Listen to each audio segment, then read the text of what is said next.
So we are in some crazy times. Let's get to this story now. Next week, everything changes for the U.S. dollar next week. The Federal Reserve is about to completely alter how you use money in the United States. Why is no one covering this story? They're focused on Donald Trump, literally ignoring one of the biggest stories in America right now. We're going to get to that part of the story in a moment, how the monetary policy will shift, the monetary system will shift in the United States. But first, something odd is happening in the United States and to the U.S. dollar that's in your pocket right now. It's quickly becoming worthless. And not just in terms of inflation and buying power, but try to pay for something with United States paper currency in your pocket, and you will now be met with resistance. You'll be told, hey, we don't accept paper cash anymore. We don't accept your coins. We don't accept cash at all. We're digital now. That's exactly what's happening. Take the U.S. national parks. I mean, I accept that from flight attendants because I'm like, you don't have change all the way up here. Yeah, now, I accept that, but no. But anywhere else, like on the space shuttle, maybe. International Space Station, I get it. Right. Like, I don't think that you have a cash register to give me some change, right? But U.S. national parks, yes, places that you drive your RV to and hitch up overnight, you'll now find that these U.S. government parks will no longer accept cash. This is just the first of many government offices, government buildings, government installations that you'll now not be able to pay cash. The cost of going cashless, this article says, and Frommer's, as U.S. national parks, as many switch to plastic only, digital. Here's how Frommer's describes it. So far in 2023, Badlands National Park in South Dakota, Crater National Park in Oregon, Sleeping Bear Dunes National Lakeshore, Michigan, have all transitioned to fee systems that only allow credit card, debit card, and mobile payments. And Washington State's Mount Rainier National Park set to follow suit in May of this year. Those places join at least 20 more U.S. federal lands that won't take your U.S. federal currency anymore, including Wyoming's Devil Tower National Monument, FDR's former home in upstate New York, the Wright Brothers National Museum in North Carolina, the Chaco Culture Pueblos in New Mexico. From sea to shining sea, you better have a credit card, prepaid pass, or a smartphone that's equipped with a mobile payment app if you want to access these all-important sites of natural beauty in the United States, historical interest, or any sort of outdoor recreation and family road trip fun. I remember pulling up with my family and, if the attendant wasn't there, you drop some money in the bin or you put a little envelope and you drop some cash in the system, gone. You can't do that anymore. And a lot of Americans, I just want to say a lot of Americans are unbanked, don't have a bank account, don't have access to digital currency. So you don't take their cash, they can't enjoy any of this. Go ahead, David. Well, and I think that's by design. And what this really makes me feel like is this is the further push to the federal digital currency, because like a lot of us use Cash App and Venmo and stuff like that. But what can happen is once they get us into a cashless society, and even using the apps that we right now trust, then they can throw regulations on those apps. And we're already in there because they want to be able to move money instantly with this Federal Reserve thing that they're working on. So it is further moving us toward that digital currency thing that we've been talking about for a while. And that's scary. Yeah. Yeah, absolutely. And as someone in the chat just says, what happens if the whole system collapses, breaks down, falls down? Yeah, well, here, don't worry about it because the internet never goes down. Websites never have a problem. Banking systems are always secure, so you don't have that to worry about. Don't even worry about it. Nothing is hackable. Nothing is hackable. Exactly. Nothing is hackable. So the National Park Service describes going cashless as a way of improving efficiency, saving money, tightening security. Opponents, of course, countering that an ongoing war on cash in various kinds of transactions will hurt privacy, right? Limit access, puts us all at the mercy of technical glitches, hacking is what we just talked about, or just collapses of the grid. What if power outages, right? Well, more concerning than that is the idea of just dipping into your money when they decide to. For instance, Senator Elizabeth Warren has been very vocal about wanting to have an H&R block that's federal. So basically, you sign in, the government calculates how much tax you owe, and then just takes it from you right then and there. So there's no room to be creative. There's no tax incentives to say donate to what have you. There's no more arguing. It's just, you owe this, we take it now. That's one of the reasons that we never link bank accounts to our IRS tax payments, because, we'd rather wait for those direct deposits if we have a refund than have them have access to just swoop in and take whatever they want.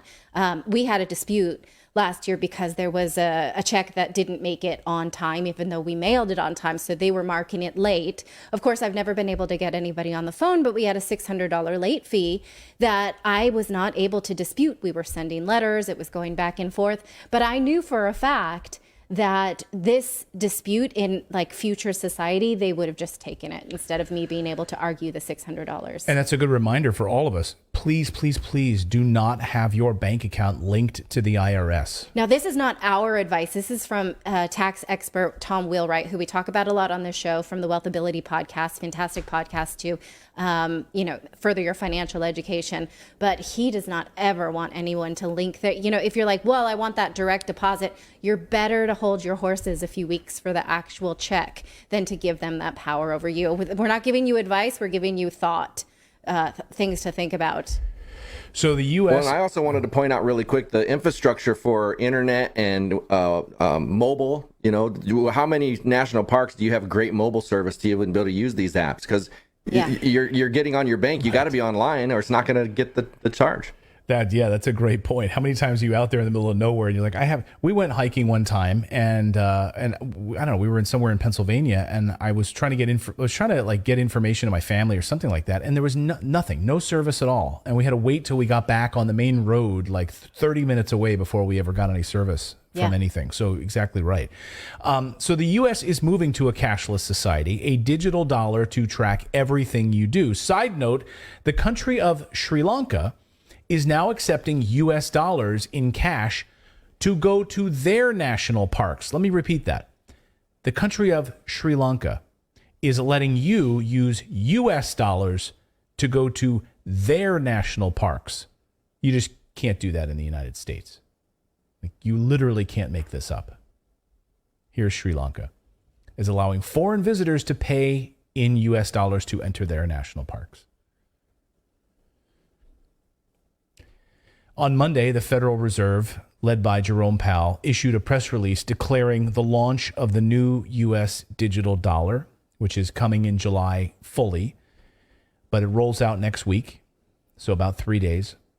So get ready, it's happening. Here's what they're planning and how they describe it from the Federal Reserve. The Fed Now service will provide individuals and businesses the ability to send and receive instant payments through the Federal Reserve FedLine network at any time of day, 7 days a week. Recipients of payments using FedLine or FedNow will have immediate full access to funds, which enable greater flexibility, they say, and opportunity for immediate use of money sent and received. In April, the Federal Reserve will begin certifying participants so that they can be fully set up when the launch occurs. So again, starting next week, those institutions will be prepared to send live transactions through the system. And then in June, the Federal Reserve and those certified participants, again, which start next week, will engage in production validation activities to prepare for the launch. But next week, it officially starts, this rollout, the first week of April. Man. Now, we have somebody in the chat who just said we're being fearmongers. I would like to point out that at least 11 countries in recent history have gone bankrupt and dipped into citizens' private retirement accounts in order to bail themselves out. Ireland, Hungary, Argentina, the list goes on. Cyprus. I can name at least 11 of them. Greece. So if you want to call us a fearmonger, that's fine.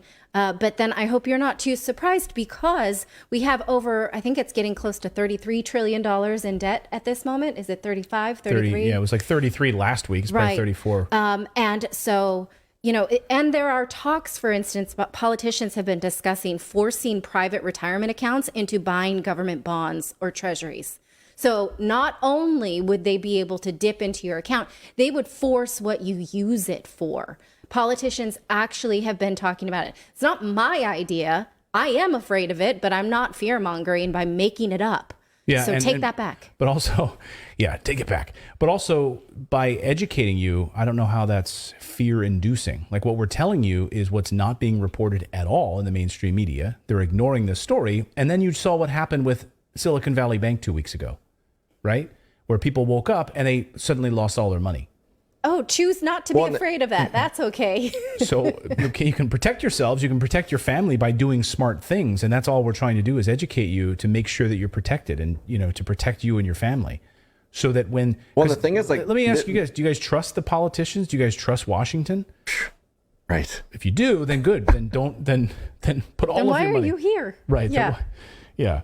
Then you can and the way that they're going to get mass adoption is by this convenience. I mean, we always hear when we get our money back, it takes 3 to 5, like they can take our money instantly, but it takes 3 to 7 business days for us to get it back. And that hurts a lot of people when you make some kind of purchase and you're waiting for that refund. So people are they're going to use that for mass adoption. And then this is going to be tied to, like, if you owe a ticket to the city or something, they're going to be able to take it. They're going to be able to take your tax returns. Like, if you feel like you don't owe the right amount, there's no arguing. They're like, nope, this is what you owe. We're going to take it. Like, they're going to be directly connected to your finances. And this is like that whole social credit score kind of thing that if you commit a crime or do anything, you can be completely locked out of your money. So I think this is something to be fearful of. Yeah, and if you notice the journalists that we've had on this show, okay, I'm talking about like Wyatt Reed, for instance, great journalist, right?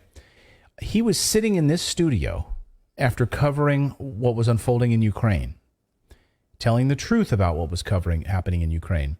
And he was sitting here with Max Blumenthal. We went out to lunch, and he was going to pay Max back for a flight that afternoon because they were flying into Italy later that afternoon after our meeting and our interview. And he said, "Oh my God, my account's been frozen." Like his Venmo account was just frozen by the company. PayPal freezing accounts. We saw, this is what people do.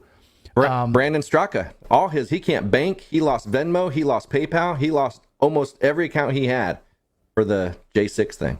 Yeah. So these companies can do that. And then on top of that, the control that the Federal Reserve will have with the US dollar. So all it is, all we're trying to do is educate you.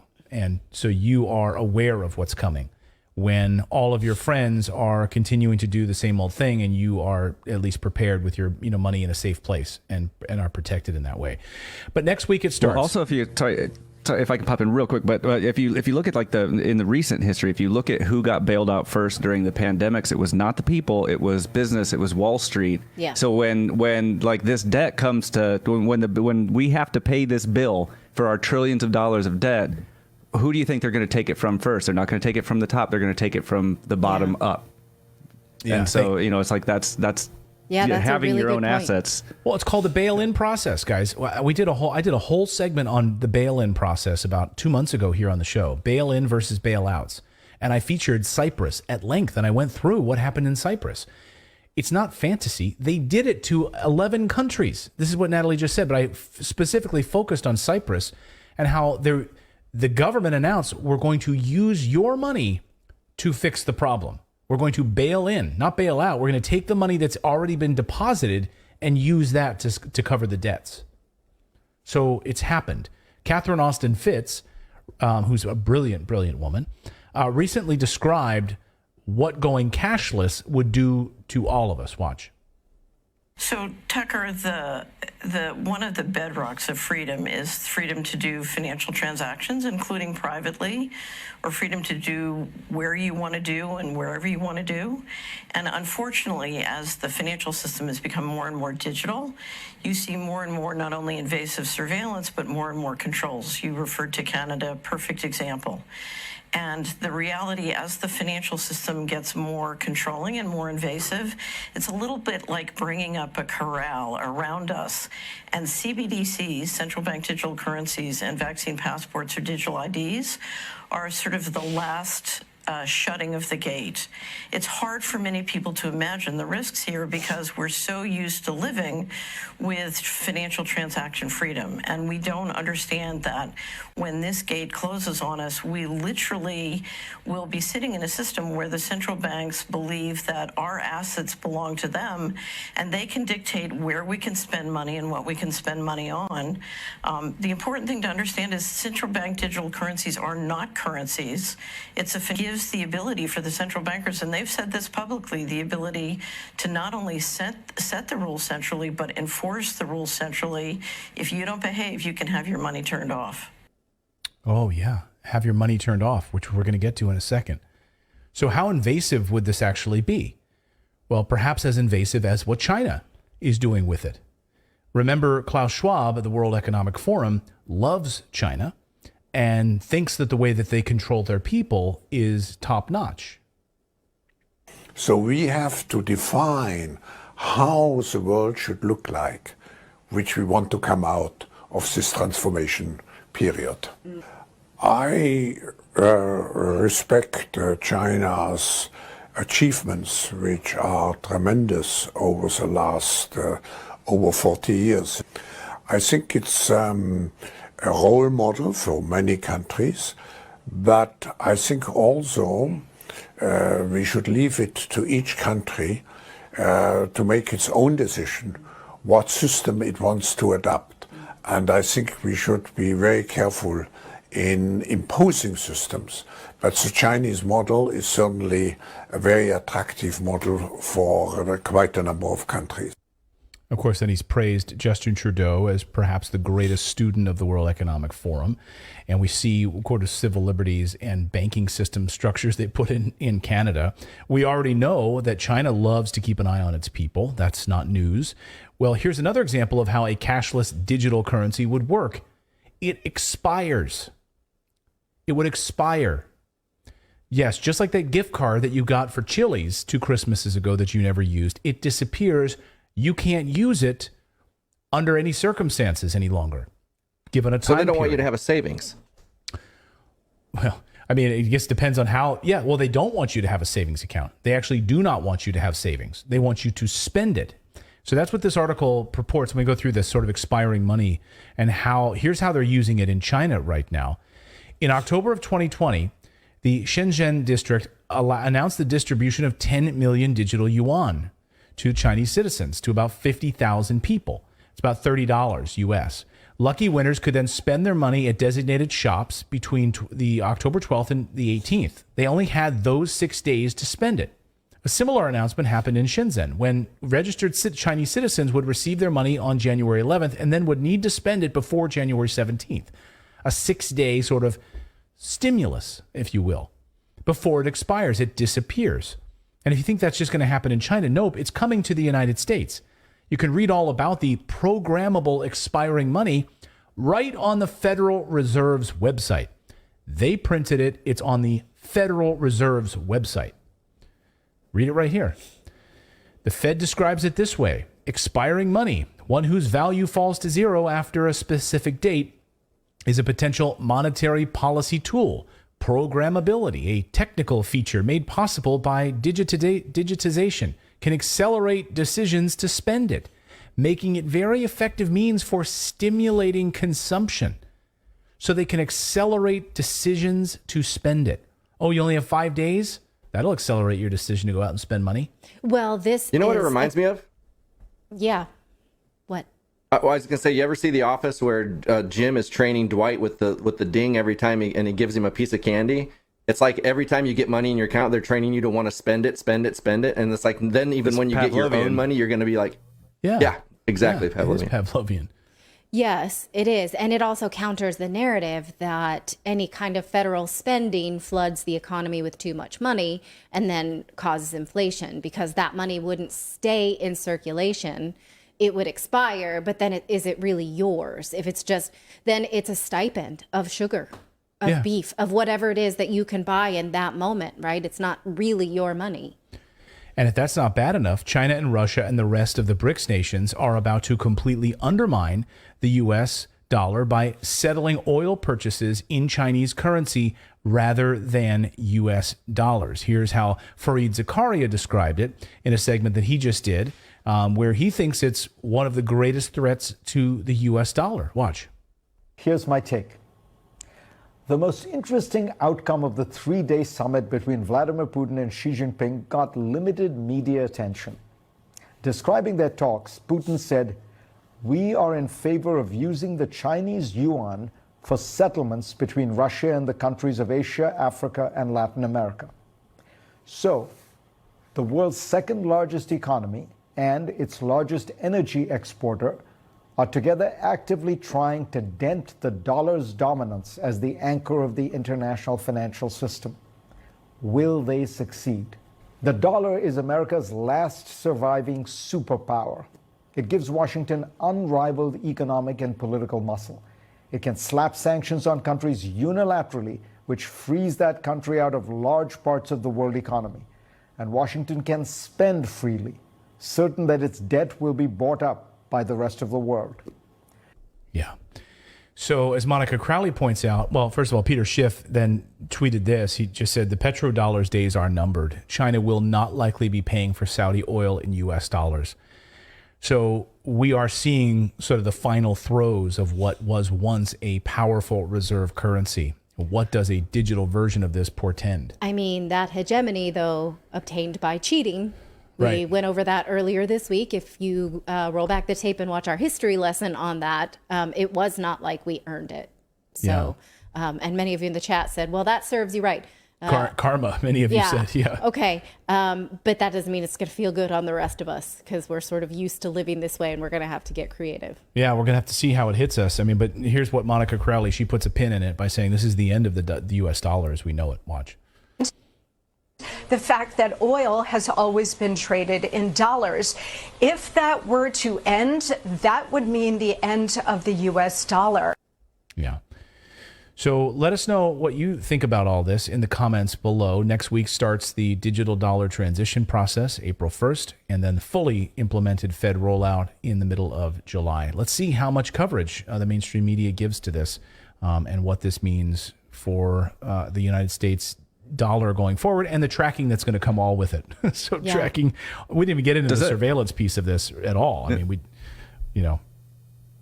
Does it mean though if oil stops, if like basically energy in general stops being traded in the U.S. dollar, does that mean we get to stop bombing people for it, or are we going to keep doing that? Because I don't know. That's all we have left. Well, Fareed Zakaria just said there our superpower is the U.S. dollar. What he actually should have said is the U.S. dollar is a superpower because of weapons, because it's not tied to gold or anything. So it's tied to the power and the military of the United States right now. So I don't know. Maybe now we go nuts and we amplify. We do more bombing in order to try to prove our point.